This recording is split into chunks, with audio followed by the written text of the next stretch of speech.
दोस्तों आज के इस वीडियो में हम बात करेंगे लेखपाल भर्ती परीक्षा के बारे में। कुछ बहुत ही महत्वपूर्ण बातें मैं आपसे करूंगा अगले 5 मिनट के अंतर्गत। परीक्षा तिथि 24 जुलाई को है, आपके पास समय बहुत कम बचा हुआ है और जो लोग मुख्य परीक्षा में शामिल होने वाले हैं वो लोग कौन सी बहुत बड़ी गलती कर रहे हैं और क्या उन्हें करना चाहिए, दोनों बातें मैं आपको यहाँ पर बताने वाला हूँ। देखिए फ्रेंड्स, जो लोग लेखपाल भर्ती की मुख्य परीक्षा में शामिल होने जा रहे हैं वो लोग सिर्फ और सिर्फ एक टॉपिक पर स्टिक किए हुए हैं, जैसे कि वो सिलेबस जो है उसके मुताबिक न चलकर। और मैं तो ये भी देख रहा हूँ कि बहुत सारे लोग ऐसे हैं जो सिर्फ इस बात पर फोकस किए हुए हैं कि उनका जो ग्रामीण विकास है बस वही अच्छे से तैयार हो जाए, बाकी तो मुख्य परीक्षा वो क्रैक कर ले जाएंगे, जबकि ऐसा बिल्कुल भी नहीं है। कुल मिला के 100 प्रश्न मिलेंगे आपको परीक्षा में और 2 घंटे का समय आपको होगा। एक प्रश्न 1 अंक का होगा। यहाँ पर देखो नेगेटिव मार्किंग भी रहेगी, लेकिन यहाँ पर आपको टॉपिक वाइज चलना होगा। सामान्य हिंदी से आपको 25 प्रश्न मिलेंगे, गणित से आपको 25 प्रश्न मिलेंगे, सामान्य ज्ञान से 25 प्रश्न और ग्राम समाज और विकास से 25 प्रश्न मिलेंगे।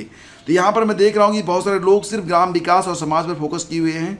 यूँ लगता है कि बस अगर इसी 25 प्रश्न को तैयार कर ले गए तो मुख्य परीक्षा को क्वालिफाई कर ले जाएंगे, तो ऐसा बिल्कुल भी नहीं है। आपको हर टॉपिक पर फोकस करना है।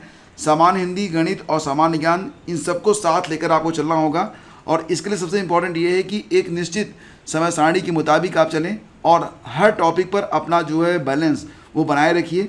हिंदी के अंतर्गत जो सिलेबस है बहुत ज़्यादा नहीं है। अगर आप प्रैक्टिस सेट ही लगाएंगे तब भी आप मैक्सिमम प्रश्नों को, यानी कि 25 में से आराम से 20 प्रश्नों को सही कर सकते हैं, बशर्ते कि आप जो प्रैक्टिस सेट है वो लगातार लगाते रहें।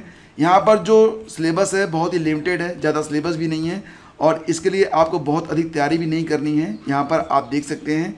इसके बाद अगर हम बात करें गणित के बारे में, तो गणित, जो लोग गणित बैकग्राउंड के नहीं हैं वो लोग तो नहीं, लेकिन जो लोग गणित बैकग्राउंड के हैं वो लोग अगर चाहें तो 100% गणित को कवर कर सकते हैं। और जो लोग नए हैं अगर वो लोग भी चाहें अभी से भी तैयारी करें तो बहुत सारे टॉपिक को कवर कर सकते हैं। ये जो टॉपिक हैं ये कक्षा 6, 7, 8 की गणित से ही हैं और ये जो टॉपिक हैं आसानी से आपको औरों से आगे रख सकते हैं। तो यहाँ पर जो प्रैक्टिस सेट में कुछ प्रश्न दिए गए हैं उन प्रश्नों को ही अगर आप बार बार लगाएंगे तो उसी टाइप के प्रश्न आपको परीक्षा में भी मिलेंगे, निश्चित रूप से आप उसे हल भी कर पाएंगे।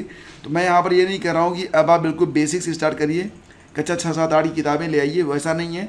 मॉक टेस्ट देते रहिए और उसमें भी गणित को जो है इग्नोर मत कीजिए। ये आपके लिए बहुत ही बेनिफिशियल रहेगा, बहुत ही लाभदायक रहेगा गणित, क्योंकि बहुत सारे लोग जो होते हैं वो गणित को अक्सर जो है छोड़ देते हैं या उसमें तुक्का मार के आ जाते हैं। तुक्का मारने में एक सबसे बड़ी जो नुकसान होता है आपका वो तो ये हो जाएगा कि अगर आपका जो तुक्का है वो गलत होता है तो आपके जो नंबर मिले हुए हैं उसमें से भी कुछ नंबर कम हो जाते हैं। तो हमें यहाँ पर जो लड़ाई है वो बहुत ही समझदारी से लड़नी है, क्योंकि यहाँ पर कंपटीशन का लेवल जो है वो बहुत ही ज़्यादा है। इसके बाद बात करते हैं सामान्य ज्ञान के अंतर्गत। तो देखिए, सामान्य विज्ञान, करंट अफेयर, भारतीय इतिहास और स्वतंत्रता का इतिहास, भारतीय राज्य व्यवस्था और अर्थव्यवस्था, विश्व भूगोल और जनसंख्या और कंप्यूटर के प्रारंभिक प्रश्न। यहाँ पर देखिए बहुत सारे लोग सिर्फ करंट अफेयर पर फोकस किए हुए हैं। ऐसा लगता है कि बस करंट अफेयर से ही प्रश्न आने वाले हैं सामान्य ज्ञान के अंतर्गत, ऐसा नहीं है। आपको स्टैटिक जीके पर भी फोकस करना होगा। स्टैटिक जीके के ये जो प्रश्न हैं ये आपसे, जैसे कि भारतीय राज्य व्यवस्था के जो प्रश्न हैं, अर्थव्यवस्था के जो प्रश्न हैं, कृषि भूगोल और जनसंख्या के जो प्रश्न हैं, ये सारे प्रश्न आपके दोनों टॉपिक के लिए इंपॉर्टेंट हैं, यानी कि सामान्य ज्ञान के लिए भी और ग्राम विकास के लिए भी। ये जो टॉपिक हैं दोनों के लिए इम्पॉर्टेंट है। हो सकता है कि परीक्षा जब आप देने जाएँ तो वहाँ पर ये पता चले कि जो भी प्रश्न आए हैं ग्राम विकास के अंतर्गत वो तो सामान्य ज्ञान के ही प्रश्न हैं, स्टैटिक जीके के ही प्रश्न हैं, क्योंकि अभी तक लेखपाल भर्ती के लिए ऐसी कोई परीक्षा हुई नहीं थी। पहली बार पीईटी हुई है, यानी कि प्री की परीक्षा हुई है, इसके बाद मेंस की परीक्षा हो रही है। तो अभी जो प्रश्नों का लेवल है और प्रश्नों का जो प्रकार है वो सेट नहीं है। फिलहाल हमें तो तैयारी करनी है सिर्फ सिलेबस के मुताबिक, लेकिन सिलेबस में सारी बातों को कवर करते हुए आगे बढ़ना है। ऐसा नहीं कि सिर्फ और सिर्फ अगले 10 दिन तक आप ग्राम विकास ही पढ़ते रह जाएं, और अगर आप ऐसा कर रहे हैं तो आपको अच्छा खासा नुकसान भी उठाना पड़ सकता है। यहाँ पर देखिए, मैं आपको कुछ इंपॉर्टेंट बातें बताने वाला हूँ, कुछ महत्वपूर्ण टॉपिक भी देने वाला हूँ जिस पर आपको फोकस कर लेना चाहिए। जैसे कि अगर आप मॉक टेस्ट दे रहे हैं तो मॉक टेस्ट में अगर आपके नंबर कम आते हैं, अगर 25 प्रश्नों का कोई मॉक टेस्ट है उसमें आप 15 प्रश्न ही सही कर पाते हैं, इसका मतलब कि मॉक टेस्ट का जो लेवल है वो ठीक ठाक है। ऐसा नहीं है कि अगर आप मॉक टेस्ट देते हैं अलग अलग प्रकाशन के, कोई मॉक टेस्ट ऐसा भी है जिसमें 25 में 25 आप सही कर ले जाते हैं तो आपकी तैयारी बहुत अच्छी है, ऐसा नहीं है। इसका मतलब यही हो सकता है कि प्रश्नों का जो लेवल है वो डाउन है।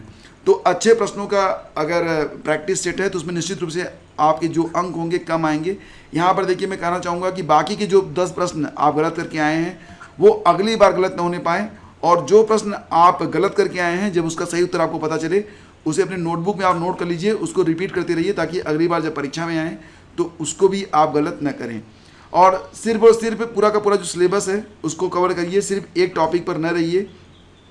स्पेशली आप यूपी का जो जीके है और भारतीय संविधान के अंतर्गत जो अनुच्छेद हैं, अनुसूची है, भाग है, इसको बिल्कुल आप रट लीजिए। जनगणना के जो प्रश्न आएंगे, यूपी जनगणना और जनगणना 2011 यानी कि भारत की जनगणना, ये अच्छे से तैयार करिए। वन रिपोर्ट को भी एक बार जरूर देखिएगा। और साइंस, बायो और फिजिक्स के कुछ प्रश्न जरूर देखिएगा जो कि पिछली बार परीक्षाओं में पूछे गए हैं। सिर्फ यूपी SSS के नहीं, यूपी PSC के जो प्री की परीक्षाएं होती हैं उसके भी जो प्रश्न हैं वो भी रिपीट होते हैं, तो उसको भी देखते रहिए आप लोग। करंट अफेयर के लिए मैं आपसे यही कहूँगा कि मार्च से जून तक की तैयारी अच्छे से करिए, क्योंकि मार्च, अप्रैल, मई ये 3 महीने तो बहुत ही इंपॉर्टेंट हैं।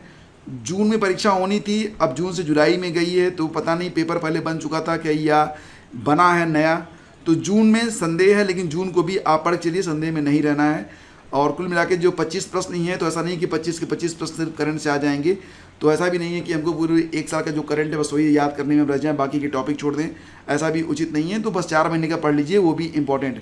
तो देखिए यहाँ पर मैंने अप्रैल का जो करंट है वो अपलोड कर दिया है, मई जून का भी बाकी है, उसको भी मैं कवर करवा दूंगा, तो उसको भी आप लोग देख लीजिएगा और उसी में से आपको करंट के सारे प्रश्न मिल जाएंगे। हिंदी पर प्रैक्टिस करते रहिए, हिंदी पर भी फोकस रखिए, और हिंदी में जो भी प्रश्न आपके गलत होते हैं उसकी पूरी व्याख्या रखिए। और ख़ास तौर से जो भी टॉपिक हैं उन टॉपिक के बारे में आप अच्छे से जानकारी रखें, उसको एक जगह नोट कर लें, बार बार देखते रहें। और देखिए फ्रेंड्स, ऐसा नहीं है कि जो 100 प्रश्न आएंगे उसमें 100 के 100 प्रश्न आप कर ले जाएंगे, ऐसा बिल्कुल नहीं होता है।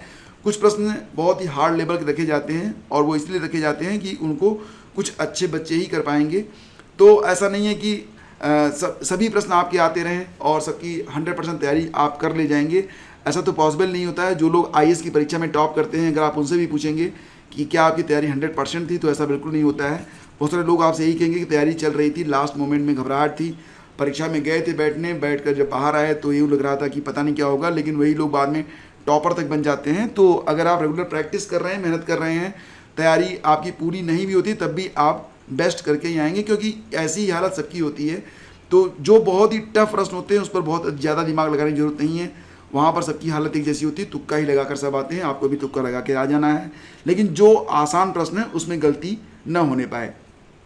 तो आने वाले 10 डेज आपके काफ़ी इंपॉर्टेंट हैं। ऐसी कंडीशन में अपना जो कंसंट्रेशन है वो सिर्फ और सिर्फ स्टडी पर रखिए, और कोशिश करिए कि किसी भी अनावश्यक विचलन में आप न घुसें और अनावश्यक बहस में न जाएं।